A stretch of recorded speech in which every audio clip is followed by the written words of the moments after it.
ஒரு பதிவில் ஒரு சங்கியை பற்றி பேசலாம், ஒரு ஜாதி வெறியனையோ மத வெறியனையோ பற்றி பேசலாம். நாம் இப்போ பேச போகிற பதிவில் வரிசை கட்டி நிற்கிறானுங்க 3 பேரும். யார் யாருன்னா இந்த பேரரசு கிறுக்கு பையன், பேரரசு, மோகன்ஜி அண்டபரம்பரை, பேருக்கு பின்னாடி அசிங்கத்தை சேர்த்து சுற்றுது அந்த அசிங்கம். அதன் பிறகு இன்னொருத்தன் பைல்வான், பைல்வான் ரங்கநாதன், மூத்திர பத்திரிகையாளர் அவர். இந்த 3 பேரையும் வரிசை கட்டி நிற்கிறாங்க. எப்படியா என்ன பேசுங்கிற மாதிரி. ஏன் எதுக்கு இவங்கள பேசணும் அப்படின்னா, சத்யராஜ், திவ்யா சத்யராஜ் இருக்காங்களே, இவங்கள பற்றி ரொம்ப கேவலமாக பேசுகிற நடவடிக்கையில் இந்த சங்கி கும்பல் இறக்கி விடப்பட்டிருக்கு. சமீபத்தில் திவ்யா சத்யராஜ் அவங்க திமுகவில் இணைஞ்சு பயணிச்சுக்கிட்டு இருக்காங்க. சத்யராஜ் அவர்களோட மகள். சத்யராஜ் நம்ம எல்லாருக்குமே தெரியும். ஒரு ஒரு நல்ல பகுத்தறிவுவாதி, ஒரு முற்போக்கு சிந்தனையாளர், நம்ம தோழர் தான் சத்யராஜ் அவர்கள். அவரோட மகள் முற்போக்கு பாதையில் முற்போக்கு பாதையில் செயல்படுறாங்க. கட்சியாக திமுகவில் இணைஞ்சு செயல்பட்டுக்கிட்டு இருக்காங்க. தொடர்ந்து தோழர் திவ்யா சத்யராஜ் அவர்களை பாடி ஷேமிங் பண்ணுறது, உருவக்கேலி பண்ணுறது, அவங்கள ஒரு பெண்ணாக கிண்டல் பண்ணுறது, ஒரு பெண்ணை சமூக வலைதளம் எந்த விதமான தாக்குதலுக்கெல்லாம் உள்ளாக்குமோ அத்தனை தாக்குதலையும் தோழர் திவ்யா சத்யராஜ் மேலே இந்த சமூக வலைதளம் குறிப்பாக விஜய், மாற்றம் முன்னேற்றம் விஜய், இந்த விஜயோட கும்பல் திவ்யா சத்யராஜ் அவர்களை சமூக வலைதளங்களை தாக்கி பேசிகிட்டு இருக்கு. இப்போ அது இஷ்யூ இல்லை. பட் ஆனால் அவங்க இதெல்லாம் எதிர்கொண்டு தான் பொதுவெளியில் பயணிச்சுக்கிட்டு இருக்காங்க. சமீபத்தில் தோழர் சத்யராஜும் திவ்யா சத்யராஜ் அவர்கள் பேசினதை நான் பார்க்கல, திவ்யா சத்யராஜ் பேசினதை பார்த்தேன். என்னென்னா, அவங்க ஒரு பேட்டியில் பேசும்போது கல்ச்சர்னு இங்கே ஒன்று சொல்லியிருக்காங்க இல்லையா, அதை பற்றி பேசினாங்க. தனக்கும் காதல் இருந்திருக்கு, லவ் ஃபெயிலியர் ஆகிருக்கு. ஆனால் எனக்கு இப்போ பெருசாக அந்த திருமணம், பெரிய பணத்தை கொட்டி, பெரிய பொருளாதாரத்தை கொட்டி திருமணம் பண்ணுறது, இப்படி ஒரு சிஸ்டம் இருக்குல்ல, இது மேலெலாம் எனக்கு பெரிய நம்பிக்கை இல்லை. ரிலேஷன்ஷிப்புங்கிறது காதல் இருந்தால் போதும், ஒன்றா ஒரே வீட்டில் தான் வாழணுன்றது கூட பெருசாக எனக்கு உடன்பாடு இல்லை அப்படிங்கிற மாதிரிலாம் சொல்லியிருந்தேன். அந்த பதிவை நான் பார்த்தேன். அப்படி அவங்க பேசினதை தொடர்ந்து தோழர் சத்யராஜ் ஏதாவது பேசினாரான்னு தெரியல, ஆனால் அவர் பேசின மாதிரி தான் இந்த 3 சங்கிகளும் கருத்து தெரிவிச்சிருக்காங்க. பண்பாட்டை பார்த்தியா, கலாச்சாரத்தை பார்த்தியா, காப்பாற்றினியா, எங்கள் இந்து மதத்தை காவல் காக்க காவல் தெய்வங்களாக நாங்கள் இருக்கோம் அப்படின்னு இந்த கிறுக்கனுங்க பேசிக்கிட்டு இருக்கானுங்க. அதில் முதல் கிறுக்கனா இவனை பார்ப்போம். யார் இந்த கிறுக்க? திருப்பாச்சின்னு விஜய்ங்கிற கிறுக்கனை வச்சு இவன் கிறுக்கு படமாக 2-3 எடுத்துகிட்டு இருந்தான்ல, அவன் என்ன சொல்லியிருக்கான்னா, கேடுகட்டு கூட வாழலாம், ட்ரெஸ் இல்லாமல் இருங்க அப்படிங்கிற மாதிரி. அதாவது கேடுகட்டு கூட வாழலாம், சத்யராஜா வாழக்கூடாதான்.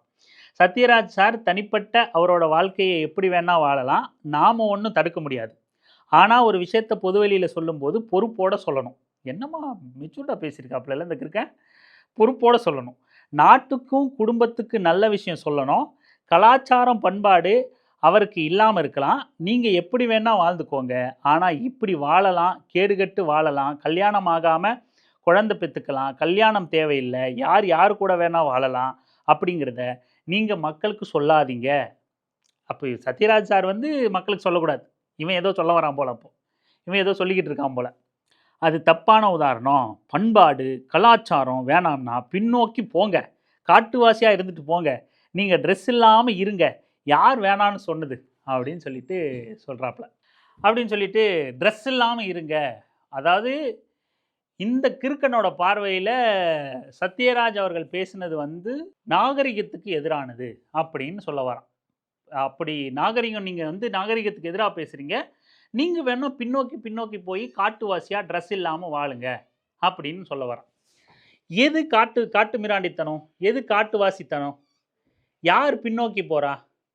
ஜாதிங்கிறதும் மதங்கிறதும் நம்மளை பின்னோக்கி இழுக்குதா? உள்ள சாதிக்குள்ள திருமணம், அகமண முறை அப்படிங்கிறது நம்மளை பின்னோக்கி இழுக்குதா? யாதும் ஊரே யாவரும் கேளிர், உனக்கும் எனக்கும் மனசு ஒத்து போச்சுன்னா போதும், யார் ஓட வேணா இணைஞ்சு வாழலாம், எந்த ஒரு வேலையும் நமக்கு தேவையில்லை, மனித உறவு அப்படிங்கிறது ரொம்ப இயல்பாக இருக்கணும் அப்படிங்கிறது இயற்கையானதா நாகரிகமானதா? எது நாகரிகமானது? இந்த கிறுக்கு பய கும்பல் தான் சொல்லணும். இந்த கிறுக்கு பய கும்பலுக்கு முற்போக்கு அப்படிங்கிறதே அச்சத்தை கொடுக்கக்கூடியது. முற்போக்காக பேசுனது எதோட இவன் லிங்க் பண்ணுறான் பாருங்க. சத்யராஜ் தோழர் வந்து ஒரு முற்போக்கா ஒரு மனித உறவு எப்படி இருக்கணும் அப்படின்னு சொல்லி இருக்கிறத இவன் எடுத்துட்டு போய் ஒரு பின்னோக்கி இழுக்கிறாரு, நாகரிகம் இல்லாம கூட்டு போறாரு, ஆடை இல்லாம இருப்பாரு. நீங்க வேணா பின்பற்றிருக்கீங்க, குடும்பத்துக்கு சொல்லாதீங்க. அதே தாண்டா நாங்களும் சொல்றோம். நீ வேணா ஜாதியா, சூத்திர பயலா, அடிமை பயலா, பாப்பானுங்களோட காலில் விழுந்து நக்கிக்கிட்டு கெட. அவன் ஷூவை நக்கு. யார் வேணான்னா அதை எல்லாரும் செய்யணும் நீ சொல்லாத. எல்லாரும் ஏன் அடிமையா இருக்கணும்? எல்லாரும் ஏன் இந்த இயற்கைக்கு முரணான, இயல்புக்கு முரணான, மனிதத்தன்மைக்கு எதிரான இந்த சாதிய கட்டமைப்பு பிடிச்சி தொங்கணும்? ஏன் முரட்டுத்தனமா காட்டுமிராண்டித்தனமா பெண் அடிமைத்தனத்தை ஏன் பின்பற்றணும்? இந்த இந்த இந்த மத கட்டமைப்பு, சாதிய கட்டமைப்பு என்ன சொல்லி தருது? பெண்ணை அடிமையாக்கணும்னு சொல்லி தருது. இந்த திருமண முறை என்ன சொல்லி தருது? பெண்ணை அடிமையாக்கணும்னு சொல்லி தருது. அதெல்லாம் இல்லாம விடுபட்டு சுதந்திர மனிதர்களா தாங்க எப்படி வாழணும் அப்படிங்கிற உரிமையை தாங்களே தேர்ந்தெடுக்கணும் அப்படின்னு சொல்றது வந்து இந்த கிறுக்கு பையனுக்கு காட்டு மிராண்டித்தனமா. எப்படி ஜோக் பண்றான் பார்த்தீங்களா? இதை தாண்டி இவனை பத்தி நம்ம பேச ஒன்றும் கிடையாது. இதே இந்த கலாச்சார காவலனான இந்த கிறுக்கன் பேரரசுங்கிற அயோக்கிய பையன், இதே எச் ராஜாவோட சொந்தக்கார பையன்.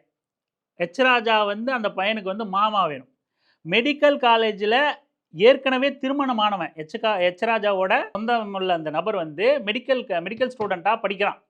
திருமணமானவன், குழந்தை உள்ளவன். அவன் தனக்கு திருமணம் ஆகலை அப்படின்னு சொல்லி வடநாட்டு பெண், வடநாட்டிலேருந்து வந்த படிக்கிற ஒரு மாணவி கிட்ட திருமணம் ஆகலைன்னு சொல்லி பொய் சொல்லி ஏமாற்றி அந்த பெண்ணை பாலியலாக சுரண்டுறான். திருமணம் பண்ணிக்கிறேன் அப்படின்னு சொல்லி ஏமாற்றி பாலியலாக சுரண்டுறான்.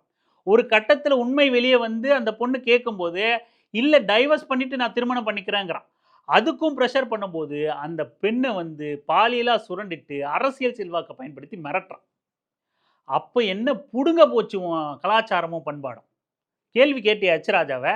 அந்த எச்சக்கலை பையில போய் செருப்பு கொண்டு அடிச்சுட்டு நீ ஒழுங்காக இருந்திருந்தேன்னா உன் சொந்தக்கார பையன் ஒழுங்காக இருந்திருப்பான்டா நாய அப்படின்னு கேட்டியா? நீ போய் செருப்பு சாணியில் முக்கி அடிச்சே நீ?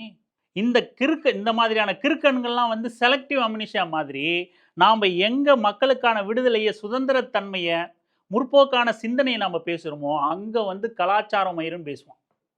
அங்கே வந்து நீ வந்து எங்கள் பண்பாட்டு கலாச்சாரம் கெட்டு போச்சு அப்படிம்பா. எச் ராஜா கிட்ட பிடுங்க வேண்டியதானே உன் கலாச்சாரத்தை? அதே எச் ராஜா ஹைகோர்ட்டை திட்டுனா வந்து சாரிங்க சார் மன்னிச்சிருங்கன்னா முடிஞ்சு போச்சு. நாம் சாதாரண மக்கள் தமிழர்கள் வந்து நீதிமன்றத்தை கேள்விக்குள்ளாகிட்டு ஐயோ நீதிமன்றத்தை நீ கேள்வி கேட்டுருவியா? இவனுங்களுக்கு எப்பவுமே 2 நீதி தான். அது வேத காலமாக இருந்தாலும் சரி, இன்னைக்கு அரசமைப்பு காலமாக இருந்தாலும் சரி, 2 நீதி தான். பார்ப்பனர்களுக்கு ஒரு நீதி, அவனுங்களுக்கு சொம்பு தூக்கி ஷூவை நக்கிறவனுங்களுக்கு ஒரு நீதி, அதை எதிர்த்து நிற்கிற போராளிகளுக்கு ஒரு நீதி. அப்படியே தான் இந்த கிறுக்கு இவனை அதுக்கு மேலே நம்ம பேச வேண்டியதில்லை. இதுக்கு கேள்வி கேட்டியாடா பண்ணாட அப்படின்னு கேட்டுட்டு நம்ம அடுத்த பேஷண்ட்டுக்கு வருவோம். அடுத்து யார்? ஆண்ட பரம்பரை. அவன் என்ன சொல்லியிருக்கான்? சத்யராஜ் சார் உங்கள் மகள் திவ்யா மேடம் சொன்னதாகட்டும், நீங்கள் சொன்னதாகட்டும் அந்த கருத்து தப்பு. தப்பு சார், மாற்றிக்கங்க. சாரே சொல்லிட்டார். எவ்வளோ பெரிய ஆஸ்கர் வாங்குகிற இயக்குனர். அதனால் நீங்கள் தயவு செஞ்சு தப்பு சொல்லிட்டார், கேட்டுக்குங்க. கல்யாணம் பண்ணிக்காம, தாலி கட்டிக்காம, மோதிரம் மாற்றாம, நிக்கா பண்ணாமல், இந்த எந்த சடங்கும் இல்லாமல், குடும்பம் இல்லாமல், பெற்றோர்கள் சம்மதம் இல்லாமல் திருமண பந்தத்தில் வாழறது தப்பு இல்லை? தப்பு இல்லை கேட்டிருக்காப்புல. தப்பு சார், நீங்கள் பண்ணுறது தப்பு. இவர் என்ன பண்ணுறாருன்னா ஒரு படி மேலே. இவர் வந்து இன்டலெக்சுவலாம், பெரிய புத்திசாலி. இவன் அப்படி தான் சொல்லிட்டு திரியறான் இருக்கேன் தடிமாடு. இவன் வந்து புத்திசாலியான். அதனால் இந்து மதத்தை மட்டும் நம்ம வந்து கேள்விக்கூடாது. எல்லாரையும் உள்ளே கூட்டு வந்துட்டா எல்லாரும் சேர்ந்து சத்யராஜை எதிர்ப்பாங்க. அதனால் அது எப்படி நீங்கள் தாலியும் கட்டிக்க மாட்டீங்க, மோதிரமும் மாற்றிக்க மாட்டீங்க, நிக்காவும் பண்ணிக்க மாட்டீங்க, அப்படிலாம் இல்லாமல் எப்படி சார் சொல்ல முடியும்? நாங்கள் எல்லா மதமும் சேர்ந்து கொதிச்சு போயிருக்கோம் அப்படின்னு சொல்லிட்டு இவர் வந்து ரொம்ப ட்ரிக்காக யூஸ் பண்ணுறாராம். எல்லா மதத்தையும் கூப்பிட்டு வந்து சத்யராஜுக்கு எதிராக நிப்பாட்டுறாராம். அடுத்து வாங்க, அப்புறம் பேசுவோம் அவனை. இதை தாண்டி அபத்தமான கருத்து கல்யாணம் பண்ணிக்காமல் குழந்தைய பெற்றுக்கலாம்னு சொல்லியிருக்கீங்க. சட்டப்பூர்வ முறைப்படி இல்லாமல் குழந்தைய பெற்றுக்க உங்களை மாதிரி ஆட்களால் முடியும். ஏன்னா குறைந்தபட்சம் உங்கள் பேங்க் பேலன்ஸ் 25 கோடி இருக்கும். ஒரு குழந்தைய பெற்று யாருடைய ஆதரவும் இல்லாமல் 3 வேலை ஆட்களை வச்சு குழந்தைய வளர்த்துருவீங்க. நீங்கள் சொன்ன மாதிரி ஒரு பெண் குழந்தைய பெற்று விட்டுட்டு போயிட்டா அந்த குழந்தைய யார் பார்த்துப்பா? அப்பா இல்லாமல் ஒரு குழந்தைய வளர்க்குறது எவ்வளோ கஷ்டம்னு வெளியே கேட்டு தெரிஞ்சுக்கோங்க. ஏசி ரூமில் செல்வந்தராக வாழ்ந்துட்டு இந்த கருத்தை சொல்கிறது தப்பு. ஏசி ரூமில் வாழ்ந்துட்டு அப்போ என்ன பண்ணணும்? டக்குன்னு ரிமோட் எடுத்து ஏசி ஆஃப் பண்ணிட்டு இப்போ நல்லா ஹீட் ஆகிடுச்சா, டெம்பரேச்சர் பார்த்துக்குப்பா மோகன், டெம்பரேச்சர் பார்த்துக்கோ, ரொம்ப ஹீட்டு நல்லா வேர்க்கிற மாதிரி தான் இருக்குது, இப்போ சொல்லட்டுமா அப்படின்னு சொல்லணும் அவனுக்கு, இந்த தடிமானுக்கு. இவனை நம்ம என்ன சொல்கிறது, இப்போ வசதியாக இருக்கிறதுனால இவங்க இந்த கருத்து பேசுகிறாங்க அப்படின்னு சொல்லிட்டு. யாராவது இப்போ குழந்தைய பெற்று ரோட்டில் தூக்கி போட்டு போகணும்னு சொல்லி பேசுனாங்களா? குழந்தைய பெற்றுக்கிறதுக்கு மத சடங்கு அவசியம் அப்படிங்கிறது இங்கே வந்து அவசியம் இல்லாதது. அவசியம்னு இருக்கிற இங்கே ஒரு கட்டமைப்புங்கிறது வந்து தேவையில்லாதது. யாரும் சட்டத்துக்கு புறம்பாக பேச போகிறதில்ல. சட்டம் என்ன அலோவ் பண்ணுதோ அதை பேச போகிறாங்க.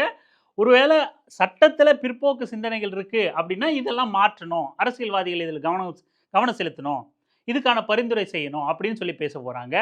மக்கள் எங்காவது ஒரு இடத்துல விலங்கிட்டு அவங்க கட்டுப்படுத்தப்படுற மீன்ஸ் அடக்கப்படுறாங்க அப்படின்னா, அங்கே ஒரு சுதந்திரத்தன்மை கெட்டு போகுது அப்படின்னா, அதுக்கு எதிராக களமாட வேண்டியது முற்போக்காளர்களோட கடமை. உட்காந்துட்டு ஏசி ரூமில் இருந்து நீங்கள் குழந்தைய பெற்று போட்டு போயிட்டீங்கன்னா, ஒரு பொண்ணு பெற்று போட்டு போயிட்டாங்கன்னா யார் வளர்ப்பாங்க?